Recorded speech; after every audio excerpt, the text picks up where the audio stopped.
Hello students, welcome back to Bansal academy YouTube channel. ये हमारी series है मास्टर कैडर के प्रीवियस ईयर पेपर्स के सॉल्यूशन की। हमारा जो है मास्टर कैडर का 2022 का जो पेपर है केमिस्ट्री का सॉल्यूशन, वो हमारा जो है बाकी है और इस वीडियो से हम उसका सॉल्यूशन शुरू करेंगे और पूरा भी कर देंगे। ओके, सो शुरू करते हैं। Question number 1। क्वेश्चन नंबर 1 में पूछा है the gadolinium belongs to 4f series. कहता है कि गैडोलिनियम आयन जो है वो आपका किससे बिलोंग करता है?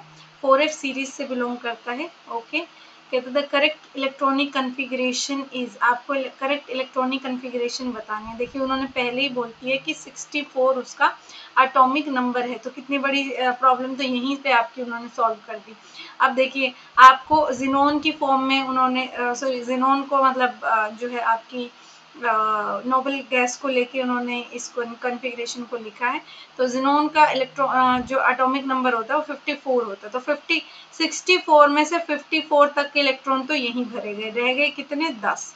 अब देखिए इलेक्ट्रॉनिक कॉन्फ़िगरेशंस भरनी है जिनोन के बाद 4f में, 5d में और 6s में। ठीक है, 6s तो पूरी भरी जाती है, तो रह गए कितने? 8 इलेक्ट्रॉन।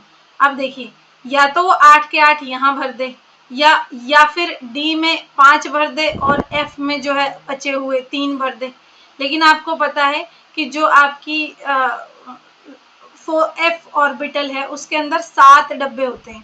तो वो क्या कोशिश करेगा कि 7 डब्बों में एटलीस्ट एक एक इलेक्ट्रॉन तो आ ही जाए। इसमें क्यों? क्योंकि हम 4f की हाफ ऑर्बिटल जो कॉन्फ़िगरेशन है वो F7 को कहेंगे, है ना, F7 को कहेंगे। और या तो आपको पता है एटॉमिक स्ट्रक्चर में आपको सिखाया जाता है कि या तो हाफ कॉन्फ़िगरेशन बहुत ज़्यादा स्टेबल होती है या तो आपकी कंप्लीट फुली फील्ड जो आपकी ऑर्बिटल होती है वो ज़्यादा स्टेबल होती है। तो यहाँ पे हम फुली तो फील्ड नहीं कर सकते हैं 4f में सारे, क्योंकि 10 ही इलेक्ट्रॉन है ना, और f में कितने आने हैं? टोटल 14 इलेक्ट्रॉन, तो इसको पूरा तो भर नहीं सकते। इसलिए इसमें जो है हम 7 इलेक्ट्रॉन भरते हैं और 7 इलेक्ट्रॉन भरने के बाद रह जाते हैं आपके 3 इलेक्ट्रॉन, तो एक डी में जाता है और 6s में दोनों जाते हैं, क्योंकि एटलीस्ट s तो पूरी भरे। ठीक है, तो इस तरीके से आपकी जो इलेक्ट्रॉनिक कॉन्फ़िगरेशन है वो ऑप्शन नंबर ए आ जाता है। Question number 2। क्वेश्चन नंबर 2 में क्या बोला हुआ है? नंबर ऑफ पॉसिबल आइसोमर्स बताने हैं। इसके पॉसिबल आइसोमर्स क्या क्या होते हैं? देखिए रोहोडियम, ये इथाइलिन डाइमीन, ऐसे साइक्लिक आपका जो है ईएन का मतलब क्या होता है? इथाइलिन डाइमीन, CH2 यहाँ पे NH2 लगा होता है और यहाँ पे NH2 लगा हुआ होता है। तो यहाँ से भी इलेक्ट्रॉन डोनेट करता है, यहाँ से भी करता है। ठीक है, तो ऐसे करके ये साइक्लिक वे में इलेक्ट्रॉन डोनेट करता है रोडियम के अराउंड, और 2 क्लोरीन एटम यहाँ पे लगते हैं ऐसे। ठीक है, तो एक तो ये पॉसिबल है। ये कौन सी आपका आइसोमर हो गया? Trans isomer. एक क्या पॉसिबल है? एक क्या पॉसिबल है कि आपके क्लोरीन जो है वो कैसे लगे हों? सिस लगे हुए हों। ठीक है, क्लोरीन ऐसे सिस लगे हुए, तो यहाँ पे इथाइलिन डाइमीन लगा हुआ हो और ये कि यहाँ पे इथाइलिन डाइमीन लगा हुआ हो। ठीक है, अब इसकी क्या मिरर इमेज आपको बनानी है। मिरर इमेज कैसे बनेगी इसकी? यहाँ पे क्लोरीन, यहाँ पे क्लोरीन। ठीक है, यहाँ पे EN लगेगा और यहाँ पे ये EN लगेगा, तो ये मिरर इमेज बन गई। ठीक है, तो ये एक आइसोमर, ये दूसरा और ये तीसरा। ठीक है, ये तीसरा। Okay, done. तो आपके कितने आइसोमर बन गए? यहाँ पे 3, लेकिन 3 कोई भी ऑप्शन में नहीं दिया हुआ। तो बच्चों एक्चुअली ये या तो उनको ये बोलना चाहिए था पॉसिबल ऑप्टिकल आइसोमर्स। तो ये आपके optically active isomers, optically active isomers पूछते तो ये 2 आपके ऑप्टिकली एक्टिव आइसोमर्स होते। क्यों? क्योंकि ये एक दूसरे की मिरर इमेज हैं, है ना, और इनमें से आपका प्लेन ऑफ सिमेट्री पास नहीं हो सकता। यहाँ से प्लेन ऑफ सिमेट्री पास हो सकता है, तो उस केस में आपका आंसर 2 हो जाता, नहीं तो इनको ऑप्शन में 3 जो है आंसर देना चाहिए था। ठीक है, question number 2, standard calomel electrode. Standard calomel electrode actually होती क्या है बच्चों? मरकरी को मरकरी क्लोराइड में रखते हैं और वहाँ पे KCl का सॉल्यूशन बनाते हैं। ये तो आपको पता ही होगा। KCl का सॉल्यूशन तो जो है ऑलमोस्ट सारे इलेक्ट्रोड में रखा जाता है फॉर न्यूट्रलाइजेशन पर्पस, है ना। तो आप देख रहे हैं इसमें मरकरी होगा, HgCl2 भी होगा, KCl भी होगा, तो कौन नहीं होगा, सिर्फ HgO नहीं होगा। तो इसलिए उन्होंने पूछा है कि कौन जो इनमें से क्या चीज है जो कैलोमल इलेक्ट्रोड में नहीं होती, वो क्या होती है, HgO। ठीक, क्वेश्चन नंबर 4। क्वेश्चन नंबर 4 क्या, out of the following alkyl halides which reacts faster in the presence of AgNO3। देखिए, आपके कोई भी एल्काइल हैलाइड एक्चुअली जाते कैसे हैं, रिएक्शन कैसे करते हैं AgNO3 से, AgNO3 से कैसे रिएक्शन करते हैं, ये X नेगेटिव बाहर निकलता है, AgX बनता है, इसकी वजह से प्रेसिपिटेट आते हैं, ये R पॉजिटिव बनता है और NO3 नेगेटिव वहां पे पड़ा रहता है। फिर इस R पॉजिटिव की, ये R positive in the sense के कार्बोकटाइन, इस कार्बोकटाइन की रिएक्शन आप किसी से भी करवा सकते हैं, जैसे कि आपका अल्कोहल हो गया, आपका अल्कोहल इससे रिएक्ट करेगा और जो है ROR- जैसे ये चीज बना लेगा। ओके, तो ये आपका क्या बन गया है, कुल मिला के कार्बोकटाइन। तो आपको इसमें से ये पहचानना है कि कौन सबसे स्टेबल कार्बोकटाइन बनाएगा, कौन सबसे स्टेबल कार्बोकटाइन यहाँ पर बनाएगा, ये आपको देखना है। ये आपका अगर Cl नेगेटिव बाहर जाएगा तो टर्चरी कार्बोकटाइन बनाएगा, ये आपका Cl बाहर जाएगा तो प्राइमरी कार्बोकटाइन बनाएगा, ये आपका Cl बाहर जाएगा तो सेकेंडरी कार्बोकटाइन बनाएगा, ये आपका Cl बाहर जाएगा तो प्राइमरी कार्बोकटाइन बनाएगा। तो सबसे स्टेबल तो टर्चरी कार्बोकटाइन होगा, ए हो गया। क्वेश्चन नंबर 5, क्वेश्चन नंबर 5 में बोला है कि इनमें से किसकी CFSE सबसे ज्यादा होगी, किसकी CFSE सबसे ज्यादा होगी। ठीक है, हाई स्पिन कॉम्प्लेक्सेस के लिए इसमें क्या है, यानी कि देखिए ये Eg होगा और ये T2G होगा नीचे, है ना। इसकी एनर्जी 4dq होती है माइनस सॉरी, और इसकी एनर्जी जो है वो +6dq होती है। ठीक है, अब ये क्या कह रहे हैं, D1 और D5, D1 होगा तो T2G में एक इलेक्ट्रॉन आ जाएगा, तो उसकी CFSE कितनी आएगी, -4 × 1 यानी कि -4dq। D5 के लिए क्या आएगी, हाई स्पिन है तो 3 तो नीचे भरे जाएंगे, T2G में भरे जाएंगे 3 तो इलेक्ट्रॉन, और A2 बचे हुए Eg में जाएंगे।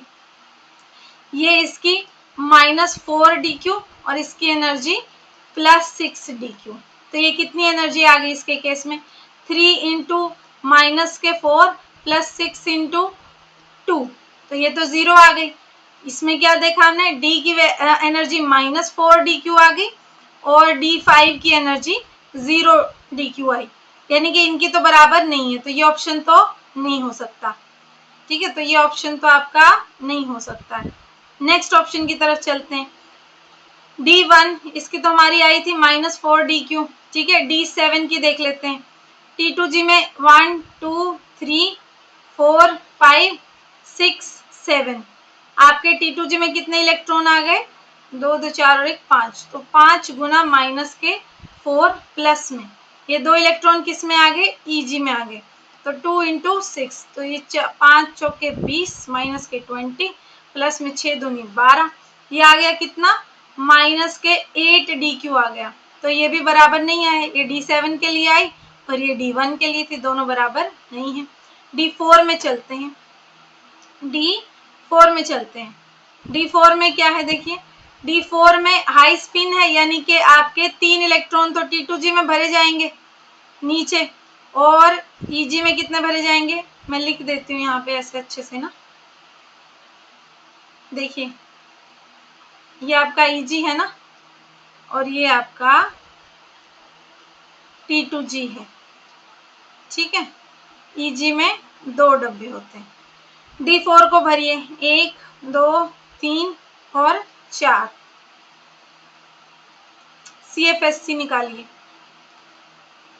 तो 3 तो T2G में है, 3 × -4dq है ना, नीचे वाले की एनर्जी अभी अभी बताया मैंने -4dq होती है, ऊपर वाले की एनर्जी 6dq होती है। कोऑर्डिनेशन कंपाउंड का क्वेश्चन है बच्चों, 1 × 6, तो ये 12 -12 +6 यानी कि -6dq।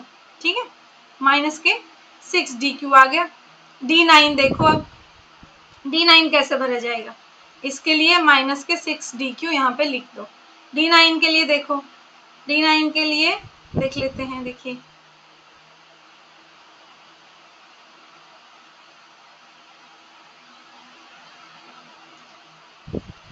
D9 में क्या होगा, 1 2 3 4 5 6 7 8 9, एक ही इलेक्ट्रॉन आया यहाँ पे तो अनपेयर्ड। अच्छा, उससे तो CFSC का कोई लेना देना नहीं है, हम CFSC निकालते हैं। तो नीचे T2G में कितने इलेक्ट्रॉन है, 6 की गुना -4 से करेंगे प्लस, ऊपर कितने इलेक्ट्रॉन है, 3 की गुना 6 से करेंगे तो माइनस के 24 प्लस के 18, तो कितना आ गया, माइनस का 6d³ आ गया। हाँ जी, इन दोनों की एनर्जी इक्वल आ चुकी है, तो C option is the answer. Next चलिए क्वेश्चन नंबर 6। क्वेश्चन नंबर 6 ने बोला copolymer of isobutylene and isoprene, ये क्या होता है। देखिए आइसोब्यूटाइलिन क्या होता है,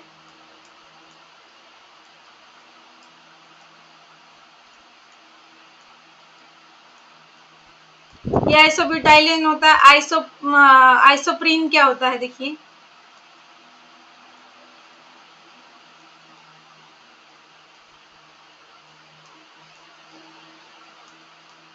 ये आपका आइसोप्रीन होता है। ठीक है, ऐसे ही होता है ना, ये बॉन्ड इन दोनों कार्बन के बीच में आता है, इसके और इसके बीच में, ये बॉन्ड यहाँ जाता है और ये बॉन्ड ऐसा ही एक दूसरी यूनिट के साथ बनाता है। तो कुल मिला के आपका आइसोमर कैसा बनता है, इस आइसोमर को बोलते हैं बच्चों ब्यूटाइल रबर। कौन सा आइसोमर बोलते हैं, ब्यूटाइल रबर आइसोमर बोलते हैं। ये देखिए double bond CH, single bond CH2, और ये इस तरीके से रिपीट होता है।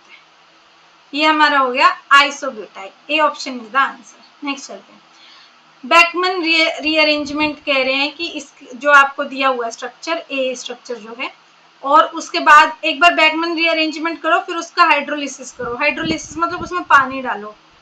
ठीक है, तो बेसिकली बैकमन रीअरेंजमेंट में क्या होता है, पहले तो ये ऑक्सीजन जो है ये H पॉजिटिव पे अटैक करता है। ठीक है, समझते चले जाइएगा, आराम आराम से समझ में आ जाएगा बैकमन रीअरेंजमेंट। ठीक है, बाकी आपको नीचे रेफरेंस तो दिया ही हुआ है, आप वहां पे जाके चेक कर सकते हैं, उस बुक को मतलब कि आप पढ़ सकते हैं। ठीक है, इसके बाद क्या होता है, देखिए ये पानी तो जाता है, ये इलेक्ट्रॉन जाते हैं यहाँ, ये पीएच उठ के जाता है यहाँ नाइट्रोजन के पास, और ये पानी जाता है बाहर। ठीक है, फिर से रिपीट कर देती हूँ एक बार ये वाला स्टेप, और आप वीडियो को भी एक बार दोबारा जरूर देख लीजिएगा, बाय चांस अगर नहीं समझ में आता। तो मैंने क्या कहा, पहले तो आपका OH जो है H पॉजिटिव को एक्सेप्ट करेगा। ठीक है, फिर ये इलेक्ट्रॉन जाएंगे यहाँ पर डबल बॉन्ड पे, ये पीएच उठ के अपने इलेक्ट्रॉन लेके नाइट्रोजन के पास जाएगा और ये पानी बाहर निकल जाएगा। ये होती है आपकी बैकमन रीअरेंजमेंट। तो यहाँ पर नाइट्रोजन और कार्बन के बीच में कितने बॉन्ड आ गए, ट्रिपल बॉन्ड आ गए। ठीक है, नाइट्रोजन के ऊपर पॉजिटिव चार्ज आ गया क्योंकि उसने अपना लोन पेयर डोनेट कर दिया। ठीक है, इतना हो जाता है। ठीक है, इसके बाद क्या होता है, इसके बाद आपका यहाँ पर फिर से पानी अटैक करता है, जो ये पानी गया ना यही अटैक करता है, ये यहाँ पे इलेक्ट्रॉन लेके जाता है और ये यहाँ पर जाते हैं। ठीक है, तो ये पीएच तो यहाँ पे लगा ही हुआ था, इस कार्बन के ऊपर जो है आपका ये OH2 पॉजिटिव जो है अटैक कर देता है। ठीक है, इसके बाद क्या होता है, यहाँ पर ये डबल बॉन्ड बना, ये पीएच बना। अब ये OH2 क्या करेगा, अपने ही एक हाइड्रोजन से इलेक्ट्रॉन अपने ले लेता है और H पॉजिटिव बाहर भगा देता है। शुरू में जो H पॉजिटिव लिए थे वो वापस भी तो करने हैं उसको। तो ये लीजिए, ये एक तरीके से आपका यहाँ पर एल्कोहल तैयार हो गया। अब यही ऑक्सीजन क्या करती है, अपने ये लोन पेयर यहाँ डोनेट करती है और यहाँ नाइट्रोजन के ऊपर नेगेटिव भेजती है, उस नेगेटिव के ऊपर ये H पॉजिटिव यहाँ से चला जाएगा। पहले एक स्टेप लिखूंगी, बाकी बाद में करेंगे। तो ये ऑक्सीजन ने इलेक्ट्रॉन डोनेट किए तो OH पॉजिटिव आ गया इसके ऊपर, ये नाइट्रोजन के ऊपर नेगेटिव चार्ज आ गया, ये pH हो गया। अब आपको पता है ऑक्सीजन के ऊपर पॉजिटिव चार्ज नहीं रह सकता, तो वो इस हाइड्रोजन को H पॉजिटिव की फॉर्म में यहाँ पे भगा देगा और खुद इलेक्ट्रॉन H पॉजिटिव से अपने पास रख लेगा। ठीक है, तो ये देखिए ये आपका अमाइड बन गया। ये हुई आपकी बैकमन रीअरेंजमेंट। ठीक है, जब आप इसमें पानी डालते हो, फर्दर इसमें जब पानी डालते हो, थोड़ा सा इसको साफ कर देती हूँ। जब आप यहाँ पे पानी ऐड करते हो बच्चों, तो ये यहाँ से आपकी क्लीवेज हो जाती है। ठीक है, आप इसको ऐसे समझ सकते हो, अगर आपको बहुत ज्यादा समझने का मन है तो, कि ये पानी क्या करेगा, यहाँ पे आके इसको अटैक करेगा। ठीक है, और ये NH वाले जो आपका एनिलीन मतलब NH नेगेटिव को जो है बाहर निकालेगा। ठीक है, मैं थोड़ा सा यहाँ पे, ये सब तो समझ आ गया, इसको थोड़ा सा मैं क्लीन कर लेती हूँ यहाँ से। आप वीडियो को आगे बढ़ा लीजिए, कि मैं यहाँ से थोड़ा सा क्लीन कर देती हूँ। ठीक, चलिए देखिए, हम ऑर्गेनिक को यहाँ पे समझने की कोशिश करेंगे, क्या इलेक्ट्रॉन्स का जो है ट्रांसफर हो रहा है। देखिए H2O ने इस पे यहाँ पे अटैक किया, कार्बोनिल पे अटैक होता है तो इलेक्ट्रॉन ऊपर चले जाते हैं। ये मैं हर वीडियो में आपको बता रही होती हूँ, मैं ये आपको बता रही होती हूँ कि अगर कार्बोनिल पे कोई भी न्यूक्लियोफाइल आके अटैक करेगा तो उस पे क्या हो जाएगा, इलेक्ट्रॉन हमेशा ऊपर चले जाएंगे ऑक्सीजन के पास। ठीक है, अब क्या होगा, ये इलेक्ट्रॉन वापस आएंगे क्योंकि ये बहुत अच्छा लीविंग ग्रुप होता है। ये वापस नहीं आते अगर यहाँ पर लीविंग ग्रुप नहीं लगा हुआ होता। ठीक है, चलिए तो बचेगा क्या यहाँ पे, ये और OH2 पॉजिटिव। इसका तो आपको पता ही है, 10 बार बता चुके हैं, ये हर बार हम डिस्कशन करते हैं कि अगर OH2 पॉजिटिव लग जाता है आपके कंपाउंड के अंदर तो ये ऑक्सीजन क्या करेगा, अपने ही एक हाइड्रोजन को बाहर फेंक देगा H पॉजिटिव की फॉर्म में और उसके इलेक्ट्रॉन खुद रख लेगा। तो अगर ऐसा होगा तो ये आपका कंपाउंड क्या बन जाएगा, देखिए बन गया। ओके, दूसरा क्या निकल के आया था, देखिए PH NH नेगेटिव, यहाँ से जो H पॉजिटिव निकला ये ले लेगा ना, उस H पॉजिटिव को रख लेगा, इसको जरूरत है, तो ये NH2 बन जाएगा। ठीक है, तो ये PH मतलब बेंजीन रिंग, तो बेंजीन रिंग के ऊपर बच्चों, बेंजीन रिंग के ऊपर NH2 ग्रुप लगा हुआ है, इसको हम क्या कहते हैं, एनिलीन कहते हैं। तो देखो एनिलीन किस किस में दिया हुआ है इन्होंने, एक तो ऑप्शन नंबर C में एनिलीन दिया हुआ है, एक ऑप्शन नंबर D में दिया हुआ है। और हमारा दूसरा कंपाउंड क्या निकला है, ओहो अरे इसका ये एक कार्बन नहीं छोड़ना है भाई, ये एक कार्बन के बाद लगा हुआ है ना ये, तो ये ऐसे गलत नहीं करना है। ठीक है, ये PH CH2 COOH है, ये कौन क्या है, आपका फिनाइल एसिटिक एसिड है, ये आपका एसिटिक एसिड है। देखिए इसको भी समझ लेते हैं, क्या आया हमारा PH CH2 COOH, यानी कि ये आपका CH2 COOH के ऊपर यहाँ पे बेंजीन रिंग लगा हुआ है। एक का तो हमें पता चल गया कि एनिलीन है, दूसरे का नाम पता करने की कोशिश कर रहे हैं। एसिटिक एसिड क्या होता है, CH3COOH, इसकी एक हाइड्रोजन हटा के यहाँ पे फिनाइल ग्रुप लगाया है, तो इसको क्या बुलाएंगे, फिनाइल एसिटिक एसिड हो गया। तो C option is the answer. Next चलते हैं, in case of this इनॉल form is more stable, ये आपका इथाइल एसिटोएसिटेट बोलते हैं इसको। ठीक है, इथाइल एसिटो नहीं मिथाइल एसिटोएसिटेट बोलते हैं ना, ये आपका मिथाइल एसिटोएसिटेट कहता है, इसके लिए इनॉल फॉर्म ज्यादा स्टेबल रहती है। ये कौन सी फॉर्म है इसकी, कीटो फॉर्म है। यहाँ वाला हाइड्रोजन अपने इलेक्ट्रॉन यहाँ देके और यहाँ ऑक्सीजन के पास चला जाए तो इसको हम बोलेंगे, इसकी इनोल फॉर्म बोलेंगे। कौन सी फॉर्म बोलेंगे बच्चों? इसकी इनोल फॉर्म बोलेंगे। तो ये किस वजह से कह रहे कि ये ज्यादा स्टेबल रहता है, कह रहा ये इस फॉर्म में ज्यादा स्टेबल रहता है। कह रहे सर क्यों? क्योंकि एक्चुअली ये वाला जो कीटोन है और ये वाली जो हाइड्रोजन है, इसके बीच में यहाँ पे हाइड्रोजन बॉन्डिंग हो रही होती है। So option B is the answer. Okay, next चलते हैं। The maximum efficiency of a steam engine operating between 100 degree Celsius and 25 degree. जब इंजन के लिए दो टेम्परेचर दिए होते हैं बच्चों, तो एक को आप क्या मानते होते हो? सोर्स। जो हाई टेम्परेचर होता है उसको हमेशा सोर्स मानते होते हैं, और जो लो टेम्परेचर दिया होता है आपको स्टीम इंजन के लिए, जो लो टेम्परेचर दिया होता है उसको आप सिंक मानते होते हो। एफिशिएंसी कैसे निकालते हैं? Temperature of source minus temperature of sink divide by temperature of source. ठीक है, आपको केल्विन में रखना होता है, पर इसमें 100 डिग्री सेल्सियस को आप केल्विन में कैसे कितना बन जाएगा? 373। 25 डिग्री सेल्सियस कितना बन जाएगा? 298 डिवाइड बाय 373। ये आप इसको आप 100 से जरूर मल्टीप्लाई करना, तभी परसेंटेज आएगी।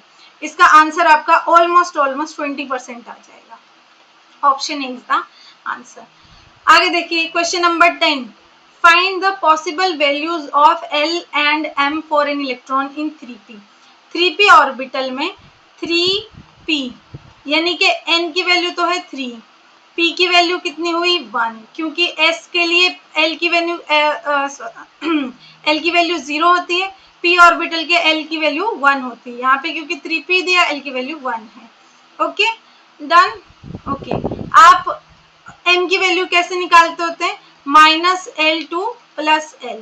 -L मतलब कि -1 2 +1 और बीच में क्या रह गया? 0। Option B is the answer. Question number 11। The electron affinity trend in halogen group is. Electron affinity trend आपको हेलोजन ग्रुप में बताना है। The electron affinity trend in halogen group is. आपको हेलोजन ग्रुप के अंदर एफिनिटी ट्रेंड बताना, मतलब कि इलेक्ट्रॉन को अपने पास रखने के बाद कोई जो आपका एटम है वो कितनी एनर्जी को रिलीज करता है, ये आपकी इलेक्ट्रॉन एफिनिटी होती है। ठीक है, यहाँ पे आपको पता है क्लोरीन की एफिनिटी, फ्लोरीन वैसे तो देखिए इलेक्ट्रोनेगेटिविटी तो फ्लोरीन की सबसे ज्यादा होती है, फिर क्लोरीन, फिर ब्रोमीन और फिर आयोडीन। लेकिन वो क्या शेयर्ड पेयर को इलेक्ट्रॉन को अट्रैक्ट करने की जो टेंडेंसी होती है, लेकिन इलेक्ट्रॉन एफिनिटी क्लोरीन की ज्यादा होती है, क्योंकि फ्लोरीन के केस में क्या होता है, उसका इलेक्ट्रॉन एक्सेप्ट करने का मन तो होता है बहुत ज्यादा, लेकिन उसके पास जगह नहीं होती इलेक्ट्रॉन को रखने की। जब जगह नहीं होगी तो वो ठीक से इलेक्ट्रॉन को जो है एक्सेप्ट करने के बाद अपनी खुशी जाहिर नहीं कर पाएगा। खुशी मतलब कि एनर्जी जो है आपकी रिलीज नहीं कर पाएगा इतने अच्छे से। ठीक है, तो option B is the answer. कहते which is a false statement. इसमें से आपको फॉल्स स्टेटमेंट बतानी है बायोमोलिक्यूल्स के लिए। कहता all have D configuration. D configuration कैसे देखते हैं? आपका जो लोअर लास्ट वाला जो कार्बन होता है, मतलब कि जो आपका एल्कोहलिक लास्ट कार्बन होता है, उससे नेक्स्ट वाली कार्बन पे हम देखते हैं कि आपका हाइड्रोजन लेफ्ट की तरफ है तो आपका डी कन्फिगरेशन, राइट की तरफ है तो आपका एल कन्फिगरेशन। इन सब में ही लेफ्ट की तरफ आपका एच रखा हुआ है, यानी कि ये सब क्या है? डी कन्फिगरेशन के। 3 are aldose sugar and 1 is ketose. सच है ये जिसके अंदर एल्डिहाइड ग्रुप होता है वो एल्डोस शुगर होती है, जिसके अंदर कीटो ग्रुप होता है वो कीटोस शुगर होती है। ठीक है, okay. All have carbonyl and alcohol group. सब में ही कार्बोनिल और एल्कोहल ग्रुप है। हाँ, कार्बोनिल ग्रुप है, कार्बोनिल ग्रुप है, कार्बोनिल ग्रुप है, कार्बोनिल ग्रुप है, एल्कोहल ग्रुप है, एल्कोहल ग्रुप है। ये बाकी भी इतने सारे एल्कोहल ग्रुप पड़े ही हुए हैं इसमें, तो खूब सारे।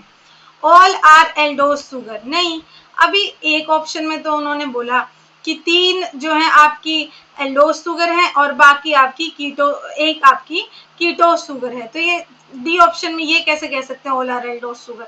खुद ही तो बोला उन्होंने, खुद ही को कंट्रास्ट कर रहे हैं, तो D is the answer. False statement पूछी थी ना। A water sample is found to possess 162 ml per liter of this, its hardness in terms of CaCO3 equivalents is। देखिए आपको सबसे पहले तो ये समझना पड़ेगा कि CaCO3 बनता कैसे है।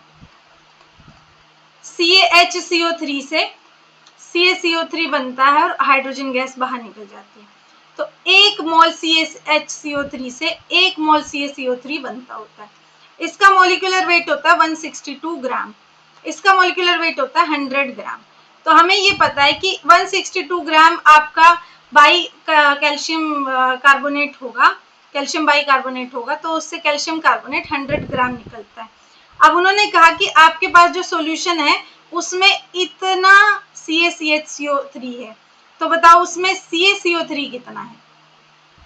तो हमने तो बोला 162 से 100 ग्राम ये प्रोड्यूस होगा। जो ये दिया हुआ है 16.2 ml पर लीटर से कितना होगा ये हमें पता करना है। ठीक है, समझ गए? ओके, तो यानी कि आपको बेसिकली इसके नंबर ऑफ मोल्स पता करने हैं। आपको बेसिकली मैं लिख देती हूँ 162 gram of CaHCO3 twice produces, ठीक है, प्रोड्यूसेस 100 ग्राम ऑफ CaCO3। ठीक है, आपको पता किसका करना है, आपको ये पता करना है कि ये जो आपको कंसेंट्रेशन दे रखी है इससे कितना आपका CaCO3 निकलता है। ठीक है, ओके डन। हम पता करते हैं कि इसमें कितने ग्राम आपका CaHCO3 है। ठीक है, तो ये तो होता है आपका पर मोल। इसके नंबर ऑफ मोल्स निकाल लो, इसके नंबर ऑफ मोल्स निकाल लो। ठीक है, 162 ग्राम का मॉलिक्यूलर वेट का मीनिंग क्या होता है, 162 ग्राम पर मोल, यही होता है ना, मॉलिक्यूलर वेट का मीनिंग तो यही होता है ना। ठीक है, ओके चलिए, यानी कि हमें जो सॉल्यूशन दिया हुआ है उसके आपके CaHCO3 के नंबर ऑफ मोल्स निकालने हैं। तो नंबर ऑफ मोल्स कैसे निकलते होते हैं, नंबर ऑफ मोल्स बेसिकली निकलते हैं आपके, देखिए उन्होंने 16.2 mg पर लीटर दे रखा है। ठीक है, तो ppm में हम इसकी कंसेंट्रेशन निकालते होते हैं ना, ppm में निकालते हैं। तो हम पता करते हैं कि ppm में आपके कितने ये जो CaHCO3 है वो दिए हुए हैं। ठीक है, तो ppm में कितने दिए होंगे, आपकी कंसेंट्रेशन क्या होती है, number of moles of solute यहाँ पे CaHCO3 है, divide by mass of solution into 10⁻⁶। ठीक है, तो यहाँ से कंसेंट्रेशन ppm में आ जाएगी, आपकी कंसेंट्रेशन किस में आ जाएगी, ppm में आ जाएगी। ठीक है, तो पता करते हैं नंबर ऑफ सोल्यूट कितने हैं, 16.2 mg को ग्राम में चेंज कर लेते हैं, हो गया, डिवाइड बाय 1 लीटर। आपके पास वॉल्यूम ऑफ सॉल्यूशन है लेकिन क्या नहीं है, मास ऑफ सॉल्यूशन नहीं है। तो 1 लीटर पानी में बनाया हुआ है उन्होंने सॉल्यूशन, यहाँ पे सोल्यूट आएगा नहीं, ठीक है, हमको क्या बनाया हुआ है, पानी में सॉल्यूशन बनाया हुआ है। पानी की डेंसिटी आपको पता है 1 ग्राम पर लीटर ही होती है। ठीक है, तो 1 लीटर की डेंसिटी 1 ग्राम पर लीटर हो, 1 kg पर लीटर होती है। तो आपको क्या पता चल गया, density is equal to mass by volume. Volume आपके पास है, डेंसिटी आपके पास है, मास आ जाएगा ना। डेंसिटी कितनी है, 1 kg पर लीटर, 1 kg पर लीटर। मास यहाँ थोड़ा सा, एक तो जगह का थोड़ा सा कमी रहता है हमेशा, इसको सारे पीछे वाले को हटा देती हूँ। ठीक है, क्योंकि उन्होंने पर लीटर 162 mg पर लीटर दिया हुआ है, तो हम मान लेते हैं कि 1 ही लीटर पानी है। ठीक है, तो डेंसिटी कितनी है, 1 kg पर लीटर। मास हमें पता करना है, डिवाइड बाय वॉल्यूम 1 लीटर है। इसको यहाँ पे मल्टीप्लाई कर दो, 1 लीटर को ले जाके, लीटर से लीटर कैंसिल हो जाएगा, तो मास कितना आ गया, मास आ गया 1 kg। kg में तो रखेंगे नहीं, किस में रखेंगे, mg में रखेंगे। mg में रखेंगे तो उसको रख दो, mg में कितना 1 kg कितना mg हो जाएगा, सॉरी ग्राम में रखेंगे कितना ग्राम हो जाएगा, 1 किलोग्राम कितना ग्राम आ जाएगा, 1000 आ जाएगा। ठीक है, ओके रख लेते हैं यहाँ पे, तो आपका आ गया 1000 ग्राम। ठीक है, इंटू 10⁻⁶ तो है, ये ppm में कंसेंट्रेशन आ गई आपकी।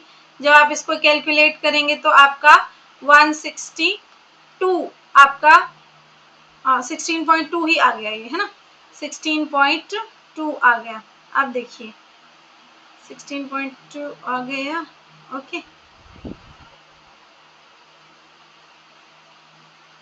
अब 162 ग्राम से आपका 100 ग्राम CaCO3 प्रोड्यूस होता है, तो 16.2 से कितना होगा, 100 डिवाइड बाय 162 इंटू 16.2, तो ये आपका कट के जो है आपका कितना आ जाना चाहिए, जो है 10 ppm आ जाना चाहिए। ठीक है, तो आपका आंसर आ जाएगा ऑप्शन नंबर बी। मुझे लगता है हमारी ना कुछ गड़बड़ हुई है किसी तो कैलकुलेशन में। ठीक है, तो ये आप एक बार कंफर्म करके इसको कमेंट सेक्शन में ज़रूर बताइएगा कि आप लोगों का आंसर कितना आ रहा है इस क्वेश्चन के लिए, क्योंकि मुझे जब मैंने इसका सॉल्यूशन की कैलकुलेशन की थी तो मेरे हिसाब से इसका जो आपका आंसर है वो 100 ppm आना चाहिए था, बट अभी जब हम कैलकुलेशन कर रहे हैं तो वो आ रहा है आपका 10 ppm। तो आप लोग एक बार इसको ज़रूर जो है कंफर्म कर लीजिएगा कि कंफर्म करके ये आपका आंसर एक्चुअली कितना आता है। ठीक है, और मुझे कमेंट सेक्शन में बताइएगा। ओके, तो हम इसकी कैलकुलेशन के लिए एक अलग से जो है फिर आपका सोल्यूशन जो है वो बना देंगे। ठीक है, नेक्स्ट चलिए ऑन द स्पॉट और पीछे से जो कैलकुलेशन होती है कभी कभी उसमें जो है डिफरेंस आ जाता है। रोटेशनल एनर्जी को कैसे देते हैं बच्चों, E is equal to B into J plus 1 ऐसे देते हैं, है ना। ठीक है, तो इसके आपको देखिए इसी के साथ आप यहीं से आप अपना आंसर जो है वो टिक कर सकते हैं, क्योंकि किसी में भी J इंटू जे प्लस 1 दिया ही नहीं हुआ, सिर्फ इसमें दिया हुआ है। और ये जो आपका रोटेशनल कांस्टेंट होता है इसकी वैल्यू कितनी होती है, h square by 8 pi square I होती है। तो आपका आंसर सीधा सीधा आपको दिख रहा है बी आएगा। ओके, क्वेश्चन नंबर 15 पे चलते हैं। क्वेश्चन नंबर 15 में कह रहा है the number of vibrational mode in C2H6। C2H6 में आपको नंबर ऑफ वाइब्रेशनल मोड किसके बराबर होते हैं, नॉन लीनियर मॉलिक्यूल्स के लिए 3n-6। अब n मतलब टोटल मॉलिक्यूल्स एटम्स, तो 2 कार्बन के और 6 हाइड्रोजन के, तो 6 और 2 कितने हो गए 8, माइनस में 6, तो ये कितना आ गया 24 - 6, तो ये कितना आ गया आपका 18। सो ए इज द आंसर। 16 की तरफ चलिए। 16 क्वेश्चन में बोला है कि आपको दे रहा हूं, एक तो एनिलीन दे रहा हूं, ठीक है, एक दे रहा हूं अमोनिया और एक दे रहा हूं मिथाइल अमीन यानी कि CH3NH2। तो बताओ कौन सबसे ज्यादा बेसिक होगा। ये तो एनिलीन जो है वो तो सबसे कम बेसिक होगा, क्यों, क्योंकि इसके इलेक्ट्रॉन यहाँ पर रेजोनेंस में बिजी रहेंगे, तो एनिलीन जो सबसे कम बेसिक रहेगा। ऐसा कौन सा ऑप्शन है, सी और बी। अब आपको अमोनिया और मिथाइल अमोनिया में आपको मिथाइल अमीन में आपको चूज करना है।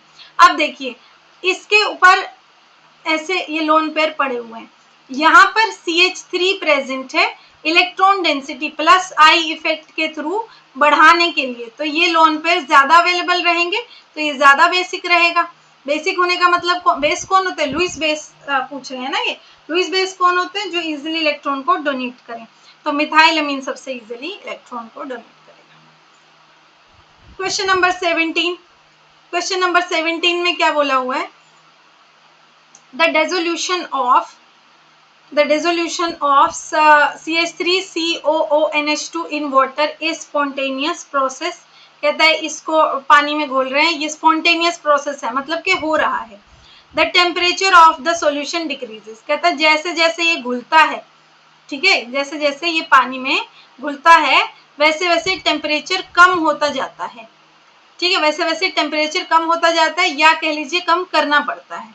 What are the signs of, देखिए G और S इनके साइन हमेशा फिक्स रहते हैं किसी भी स्पॉन्टेनियस रिएक्शन के लिए, ठीक है। इनके साइन हमेशा फिक्स रहते हैं, देखिए इसमें भी है, इसमें भी है, ये तो दोनों ऑप्शन होंगे ही, ठीक है, क्योंकि इसमें इन्होंने डेल्टा एस को लेस देन 0 बोला है, ये पॉसिबल नहीं है स्पॉन्टेनियस प्रोसेस के लिए, ठीक है। अब देखिए दूसरी बात, ये इंपॉर्टेंट क्या बोल रहे हैं यहाँ पे, ये बोल रहे हैं कि टेम्परेचर डिक्रीज हो रहा है, टेम्परेचर जैसे जैसे ये इसमें घुलता है तो टेम्परेचर डिक्रीज हो रहा है। टेम्परेचर डिक्रीज कब कोई रिएक्शन अगर फॉरवर्ड डायरेक्शन में जाती है तो उसका टेम्परेचर कब डिक्रीज होता है बच्चों, वो तब होता है अगर वो प्रोसेस एक्सोथर्मिक हो, क्योंकि आपकी रिएक्शन को क्या करना होता है, दिए हुए टेम्परेचर को यूज करना होता है ना। तो जैसे जैसे आप अगर एक्सोथर्मिक रिएक्शन है, हीट पहले ही निकल रही होती है, ठीक है, तो उसको हैंडल करने के लिए क्या करना पड़ता है, टेम्परेचर को जो रिएक्शन है वो अपने आप डिक्रीज कर लेती है। तो टेम्परेचर अगर डिक्रीज हो रहा है यानी कि आपकी रिएक्शन कैसी है, एक्सोथर्मिक रिएक्शन है। एक्सोथर्मिक रिएक्शन के लिए डेल्टा एच नेगेटिव होता है, सो सी इज द आंसर। नेक्स्ट चलिए, which compound will not give iodoform on treatment with alkali and iodine. कहता है कि आयोडीन टेस्ट क्या होता है बच्चों, आयोडोफॉर्म टेस्ट क्या होता है, आपका आयोडोफॉर्म टेस्ट होता है टर्मिनल CH3 लगा हुआ हो, यहाँ पर या तो OH लगा हुआ हो और कुछ भी लगा हो, कोई प्रॉब्लम नहीं है, या फिर यहाँ पे कार्बोनिल ग्रुप लगा हो और कुछ भी लगा हो, कोई प्रॉब्लम नहीं। इसकी रिएक्शन करवाते हैं NaOH की प्रेजेंस में I2 से करवाते हैं, इसकी रिएक्शन करवाते हैं NaOH की प्रेजेंस में I2 से करवाते हैं। तो ये I2 क्या करता है, यहाँ से आयोडोफॉर्म निकाल देता होता है, CHI3 ये आपका आयोडोफॉर्म होता है, ठीक है, यहाँ से CHI3। लेकिन ये वाला ग्रुप होना बहुत जरूरी है, अगर ये ग्रुप नहीं होगा तो आयोडोफॉर्म टेस्ट नहीं परफॉर्म होगा। तो देख लेते हैं किस किस में ये ग्रुप प्रेजेंट है, ठीक है। तो सबसे पहला acetone CH3 C double bond O CH3 present है इसमें, तो ये वाला ग्रुप, ठीक है। Ethanol CH3 C double bond COH H2 ये वाला ग्रुप तो प्रेजेंट है, ये भी देगा। डाई इथाइल कीटोन यानी के कीटोन के दोनों तरफ डाई इथाइल ग्रुप लगा हुआ है, ठीक है, यहाँ पे CH3 यहाँ पे CH3। देखिए यहाँ पे क्या प्रेजेंट है, CH3 CH2CO प्रेजेंट है, हमें चाहिए क्या है, CH3CO चाहिए होता है। सो सी इज द आंसर, सीधा सीधा। आगे आइसोप्रोपाइल को आप लोग खुद चेक करिएगा और कमेंट सेक्शन में बताइएगा आपको ये क्वेश्चन समझ आ गया ना। क्वेश्चन नंबर 19 पे चलते हैं। Zinc is present in which of the following enzyme, कौन से वाले एंजाइम में आपका जिंक जो है वो प्रेजेंट होता है। तो देखिए जो आपका साइटोक्रोम P450 होता है, परऑक्सीडेस जो होता है, और जो आपका नाइट्रोजनेस होता है, इन सब के अंदर जो होता है आपका आयरन मेटल प्रेजेंट होता है।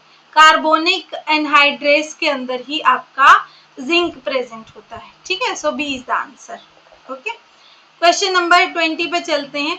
Find effective nuclear charge experience by 3s electron. 3s electrons ने इफेक्टिव न्यूक्लियर चार्ज, ये आपका एटॉमिक स्ट्रक्चर वाले चैप्टर में से क्वेश्चन है, ठीक है। इसमें क्या देखिए, इफेक्टिव न्यूक्लियर चार्ज जो होता है, इफेक्टिव न्यूक्लियर चार्ज किसके बराबर होता है, आपका atomic number minus shielding factor जो होता है। शील्डिंग फैक्टर कैसे निकालते हैं, देखिए 3s इलेक्ट्रॉन, सल्फर का 3s इलेक्ट्रॉन, 16 इलेक्ट्रॉन है उसमें, पहले कन्फिग्रेशन लिखते हैं, 1s2 2s2 2p6 10 हो गए, 3s2 3p6। उसने बोला s इलेक्ट्रॉन कितना आपका nuclear charge, effective nuclear charge experience करेगा, यानी कि p से तो अपने को मतलब है नहीं, है ना। अच्छा p में 4 इलेक्ट्रॉन आएंगे ना, 16 इलेक्ट्रॉन है क्योंकि टोटल, ठीक है। तो देखिए कैसे करते होते हैं, इसका फॉर्मूला क्या होता है, जिस ऑर्बिटल का आप देख रहे हैं उस ऑर्बिटल का जो कंट्रीब्यूशन होता है वो 0.35 होता है, नंबर ऑफ इलेक्ट्रॉन्स इनटू आपका 0.35, प्लस में जो उससे पिछली वाली आपकी ऑर्बिटल है उसके नंबर ऑफ इलेक्ट्रॉन्स आपको लिखने हैं इनटू 0.8 से आपको उसको मल्टीप्लाई करना होता है, प्लस जो n-2 जितने भी इलेक्ट्रॉन बच गए सबका ही कंट्रीब्यूशन 1 आपको करना होता है। तो nth में आपके कितने इलेक्ट्रॉन हैं? ये 3s है आपकी, क्योंकि इसी को देखना है ना आपको, तो इसीलिए यही आपकी पहली ऑर्बिटल हुई। तो उसमें 2 इलेक्ट्रॉन है, 0.35। n-1 में ये आपकी n-1 है पूरी की पूरी, 8 इलेक्ट्रॉन है इसमें, 8 × 0.8 प्लस n-2 कौन सी हुई? ये s वाली, 1s वाली, तो उसमें कितने इलेक्ट्रॉन है? 2, उसका कॉन्ट्रीब्यूशन 1। ठीक है, जब आप इसको निकालेंगे तो आप देख लीजिए कितना आ रहा है आपका 2, ये 6.4 प्लस 2 8.7 समथिंग आ जाएगा। ठीक है, इन सबको जोड़ के यहाँ पे आप 16 में से माइनस करिएगा, ऑलमोस्ट 6.5 आ जाएगा। आंसर किसके आसपास चला गया? 6 के आसपास चला गया। So D is the answer. Okay, next question देखिए, question number 21। In UV visible spectroscopy experiment, कहता है कि यूवी विजिबल स्पेक्ट्रोस्कोपी का जो है हम एक्सपेरिमेंट कर रहे हैं, उसमें aniline is treated with HCl। Aniline is treated with HCl, ये आपका एनिलीन था। ठीक है, इसको HCl से ट्रीट करवाया, तो यहाँ पे HCl से ट्रीट करवाएंगे तो यानी कि एनिलीन आपको पता ही है NH2 के ऊपर क्या होते हैं? लोन पेयर्स होते हैं, तो वो H पॉजिटिव एक्सेप्ट कर लेगा। ठीक है, एक्सेप्ट कर लेगा। अब देखिए पहले क्या हो रहा था, कार्बन और नाइट्रोजन के बीच में ऐसे डबल बॉन्ड बन रहा था। क्यों? क्योंकि NH2 क्या करता है, आपकी जो बेंजीन रिंग होती है, उस बेंजीन रिंग में क्या कर रहा होता है? इलेक्ट्रॉन डोनेट कर रहा होता है, इलेक्ट्रॉन ऐसे डोनेट कर रहा होता है, ये इलेक्ट्रॉन यहाँ जाते हैं। ठीक है, ये नेगेटिव, ये यहाँ पे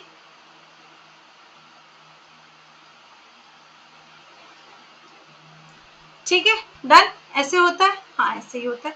अब ये क्या है? डबल बॉन्ड आपका यहाँ पे दिख रहा है। अब देखिए जैसे ही NH2 ने H पॉजिटिव एक्सेप्ट कर लिया, यहाँ पे बन गया ये NH3। अब ये यहाँ पे अपने लोन पेयर बेंजीन रिंग को डोनेट नहीं कर पाएगा, यानी कि यहाँ पे बॉन्ड ऑर्डर क्या हो गया? कम हो गया। और अच्छा, इसको ना ऐसे भी समझ लेते हैं, बॉन्ड ऑर्डर के वे में समझने की बजाय इसको ना ऐसे समझ लेते हैं कि जब आपका लोन पेयर था NH2 के पास, तब आपके यहाँ पे क्या बन रहे थे? बहुत सारे रेजोनेटिंग स्ट्रक्चर्स बन रहे थे। ठीक है, बहुत सारे यहाँ पे रेजोनेटिंग स्ट्रक्चर्स बन रहे थे, क्योंकि ये इलेक्ट्रॉन यहाँ जाएंगे, ये यहाँ जाएंगे, पैरा पोजिशन पे जाएगा, फिर ये फिर से ऑर्थो पे जाएगा, ऐसे करके आपके एटलीस्ट 3 रेजोनेटिंग स्ट्रक्चर बनते हैं एनिलीन के। जितना ज्यादा रेजोनेटिंग स्ट्रक्चर बनते हैं, एनर्जी उतना ही कम होती है ना, मॉलिक्यूल की स्टेबल ज्यादा होता है ना, एनर्जी कम। तो एनर्जी आपको पता है, एनर्जी किसके बराबर होती है? h न्यू के, और न्यू किसके बराबर होता है? c/λ के, यानी कि एनर्जी इनवर्सली प्रोपोर्शनल होती है लैम्डा के। यानी कि अगर एनर्जी कम होगी बच्चों, तो आपकी उस मॉलिक्यूल के लिए जो वेवलेंथ है वो हाई होगी, है ना। लेकिन यहाँ पे आपके रेजोनेटिंग स्ट्रक्चर्स तो चले गए, रेजोनेटिंग स्ट्रक्चर्स अगर चले गए या कह लीजिए कि कम हो गए, तो यानी कि एनर्जी क्या होगी? बढ़ जाएगी। लेकिन तो लैम्डा क्या होगी? घट जाएगी। एनर्जी बढ़ने से लैम्डा घटती, इनवर्सली प्रोपोर्शनल है ना दोनों, और जब लैम्डा घटती है तो उसको हम क्या कहते हैं? ब्लू शिफ्ट कहते हैं। ठीक है, so B is the answer. Question number 22 पे चलिए, which type of catalyst is used for synthesis of urea formaldehyde resin। कहता है कि आपका एक कैटलिस्ट है जिसको हम यूरिया फॉर्मेल्डिहाइड रेसिन बनाने के लिए जो है वो यूज किया जाता है। इसमें से कौन सा कैटलिस्ट आपका यूज किया जाता है? ठीक है, तो आपका कौन सा कैटलिस्ट इसमें से यूज किया जाता है? आई थिंक कौन सा कैटलिस्ट यूज किया जाएगा? कैटलिस्ट, अच्छा यूरिया फॉर्मेल्डिहाइड रेसिन होता है ना। यूरिया फॉर्मेल्डिहाइड रेसिन के लिए आप जो है सल्फ्यूरिक एसिड यूज करते हैं। ठीक है, तो यूरिया जो फॉर्मेल्डिहाइड रेसिन है उसका आंसर, इसका आंसर सॉरी आ गया बी। ठीक है, क्वेश्चन नंबर 23। ठीक है, तो क्वेश्चन नंबर 23 में जो है आपका क्वेश्चन दिया हुआ है कि आपको XYZ 3 मेटल आपको दिए हुए हैं, उनका आपको जो है दिया हुआ है क्या कि इलेक्ट्रोड पोटेंशियल आपको दे रहा है और पूछ रहा है आपको कि इसमें से कितना, मतलब कि आप इनको कॉरस्पॉन्डिंग इनकी रिड्यूसिंग पावर को आप कंपेयर करिए। ठीक है, तो आपको कंपेयर करना है सबकी रिड्यूसिंग पावर को। तो आपको हमेशा से ये इलेक्ट्रोकेमिस्ट्री में पूरा पढ़ाया जाता है बच्चों। इलेक्ट्रोकेमिस्ट्री में क्या पढ़ाया जाता है कि जितना ज़्यादा इलेक्ट्रोड पोटेंशियल होगा, electrode potential reduction, electrode potential reduction, electrode potential जितना ज़्यादा होगा किसी भी मेटल का, मतलब क्या होगा, उसके अंदर पोटेंशियल है रिड्यूस होने का, और जितना कम होगा मतलब उसके अंदर पोटेंशियल रिड्यूस होने का नहीं है, तो क्या होने का है, ऑक्सीडाइज होने का है। यानी कि खुद ऑक्सीडाइज होगा तो औरों को क्या करेगा, रिड्यूस करेगा। ठीक है, ऐसे ही देखेंगे। यानी कि मैं ये कह सकती हूँ कि जितना कम वैल्यू आपके रिडक्शन पोटेंशियल की होगी वो उतना ज्यादा अच्छा जो है उतना ज्यादा अच्छा वो रिड्यूसिंग एजेंट होगा। तो यहाँ पर देखिए 3 वैल्यूज आपको दी हुई है। क्या क्या वैल्यूज दी हुई है, 0.34 माइनस 3.05 एंड माइनस 0.76। अब सबसे ज्यादा आपका कौन सा वाला जो है आपका यूज हो रहा है, सॉरी कौन से वाले की वैल्यू सबसे ज्यादा नेगेटिव है, माइनस 3.05 सबसे ज्यादा नेगेटिव है। सबसे ज्यादा अगर नेगेटिव माइनस 3.05 है तो यानी कि वो सबसे अच्छा रिड्यूसिंग एजेंट होगा। कौन से वाले ऑप्शन में ये वाला ऑप्शन आपको दिया हुआ है, तो देख लेते हैं कौन से वाले ऑप्शन में दिया हुआ है। देखिए एक्स सबसे अच्छा रिड्यूसिंग एजेंट है, तो ऐसा ऑप्शन सिर्फ और सिर्फ एक ही दिया हुआ, option number B. Question number 25, question number 25 में इन्होंने क्या दिया हुआ है, ओहो, क्वेश्चन नंबर 25 में इन्होंने क्या दिया हुआ है, क्वेश्चन नंबर 25 में क्या दिया हुआ है, कहता है कि NaCl में मैंने AgNO3 को मिक्स किया है। ठीक है, इसमें दिया हुआ है कि ये 25 मिक्स किया और ये 25 आपस में मिक्स किया, मतलब कि टोटल वॉल्यूम तो हो गया अब आपका 25 ml। ठीक है, सॉल्यूशन का टोटल ml हो गया, सॉरी वॉल्यूम हो गया 25 ml। ये कितना लिया था, 0.0005 मोलर।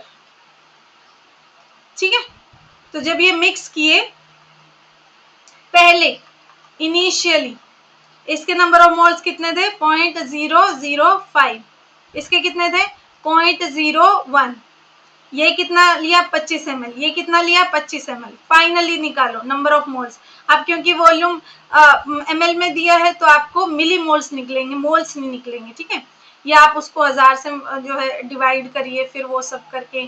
ठीक है, नंबर ऑफ मोल्स किसके बराबर होते हैं, नंबर ऑफ मोल्स किसके बराबर होते हैं, अच्छा नंबर ऑफ गिवन वेट तो है नहीं ना, मोलैरिटी किसके बराबर होती है, number of moles of solute divide by volume of solution.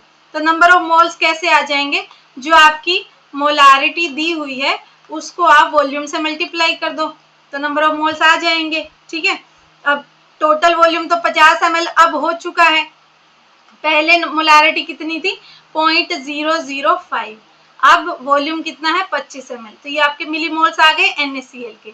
AgNO3 के और निकाल लो 0.01 इंटू 50।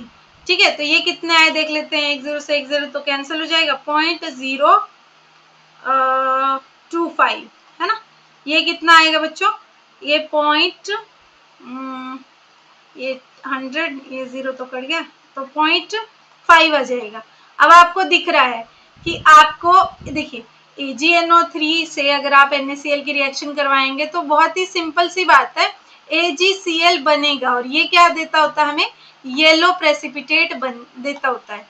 लेकिन अब हमें यहाँ देखना ये है कि क्या हमारे पास AgNO3 इनफ है, हाँ है, क्योंकि इसके मिली मोल्स जो है वो आपके NaCl से ज्यादा है, NaCl से ज्यादा है तो ये पूरा NaCl को कंज्यूम कर जाएगा, पूरा कंज्यूम कर जाएगा तो पूरे येलो पीपीटी बन जाएंगे। So B is the answer, precipitates of AgCl will form. ठीक है, ओके। बाकी इसको वैसे क्योंकि इन्होंने KSP दिया हुआ है तो आपको आयनिक प्रोडक्ट जो है वो देखनी होती है, वो ग्रेटर देन KSP यहाँ पे आएगी। आयनिक प्रोडक्ट KSP से ज्यादा आनी चाहिए, मतलब कि आपके जो Cl नेगेटिव आयंस हैं और जो यहाँ से NO3 नेगेटिव आयंस है, यानी कि 0.025 होंगे Cl नेगेटिव आयंस और NO3 नेगेटिव आयंस कितने होंगे, 0.5 होंगे, है ना। जितना AgNO3 है उतने ही तो निकलेंगे ना NO3 भी, ठीक है। तो इसकी मल्टीप्लाई जब आप करके देखोगे तो वो KSP से बड़ा आएगा, ठीक है। जब KSP से बड़ा आता है आयनिक प्रोडक्ट तो वो वहां पे प्रेसिपिटेट्स बनते ही बनते हैं। नेक्स्ट क्वेश्चन देखिए, what is X in the following reaction. आपको X बताना है क्या होगा इस रिएक्शन में। देखिए पिरिडीन रखा हुआ है मतलब के बेस है, ये आपका क्या रखा हुआ है, देखिए तो पिरिडीन रखा हुआ है मतलब बेस रखा हुआ है। बेस क्या करेगा, आपकी एसिडिक हाइड्रोजन को निकालेगा, तो यहाँ से एक हाइड्रोजन को वो निकाल लेगा H पॉजिटिव को, और यहाँ पे ये नेगेटिव बन जाएगा। अब आपको मैंने हमेशा ही समझाया ही है, अभी थोड़ी देर पहले इसी वीडियो में भी कर रहे थे कि अगर आपके पास कार्बोनिल कंपाउंड हो नेगेटिव यानी कि न्यूक्लियोफाइल हो तो कार्बोनिल कार्बन पे आके अटैक करेगी, इलेक्ट्रॉन ऑक्सीजन के ऊपर जाएंगे।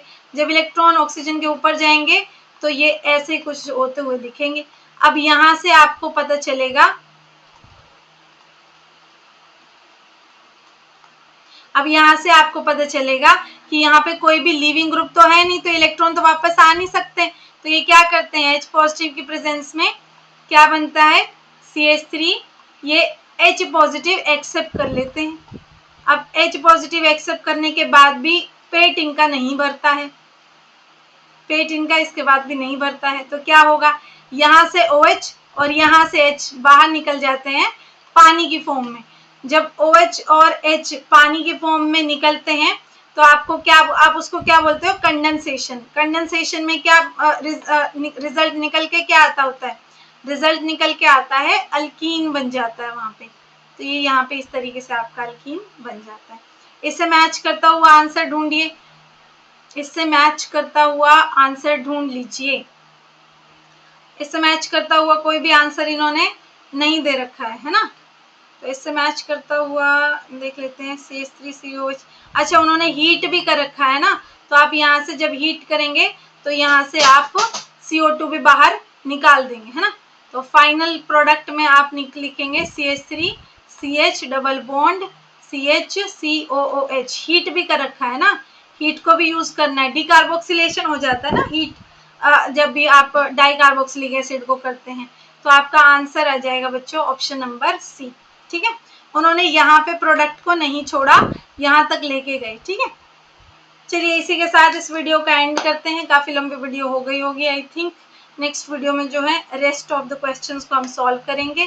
आपकी कोई भी क्वेरी है आप हमें कॉल कर सकते हैं, स्क्रीन पे नंबर दिख रहा है, और हमारी ऐप का जो लिंक है वो आपको डिस्क्रिप्शन बॉक्स में मिल जाएगा। See you in the next video.